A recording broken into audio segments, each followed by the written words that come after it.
Sumugod naman sa harap ng Quezon City Hall ang ilang miyembro ng kadamay para kondenahin ang pagwasak ng lokal na pamahalaan sa sidecar ng mga kolorum na tricycle. Ang mga kadamay nakainitan ang ilang taga City Hall at nakatutok si Oscar Oida. Kakatipon pa lang ng ilang miyembro ng kadamay sa harapan ng Quezon City Hall, nakagirian na nila ang mga tauhan ng Quezon City Department of Public Order and Safety. Nilabas mo yan, teka lang sa picture kita. Ayun nga ang tumingin, hindi naman. Panay daw kasi ang kuha sa kanila nito ng litrato. Tinita namin siya, ang gusto lang namin, burahin nga nila yung mga picture kasi una, wala silang karapatan kahit sabihin nila na nagtatrabaho sila sa City Hall. Hindi naman sila media, naglabas sila ng patalim, di po ba? Hindi po tama yon sa public. Illegal position yan, tapos naka-uniform ka. Kung ang may problema ay yung di po sa sinasabi mo, paiimbestigahan ko yan. Ha? Sir, dapat... Ngayon, ganito, basta kung ano yung gusto nyo, wala problema.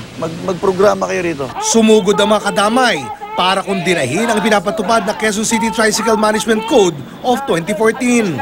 Sa ilalim nito, ilang kolorum na tricycle ang tinarget. Ang mga sidecar nito, winasak. Ayon sa kadamay, anti-poor ang ordinansa. Ito yung mga tao nagsisikap din naman. Kung sabihin nagsisikap na mga mahihirap, bakit hindi sila bigyan ng pagkakataon? Sana raw ay tinutulungan na lang ng LGU na mairehistro ang mga kolorum. Dapat maglaan ng serbisyo at ayusin, tulungan, magkalinga yung ating LGU sa mga mamamayan, hindi yung paparusahan na lang niya basta-basta. Pero ayon kay Quezon City Mayor Herbert Bautista, imposibleng mabigyan ang lahat ng prangkisa. Ang binabasihan niyan yung route measure capacity, RMC. No? Hindi basta-basta nag-i-issue ng prangkisa kapag ka yung RMC ay lubos na, lampas na.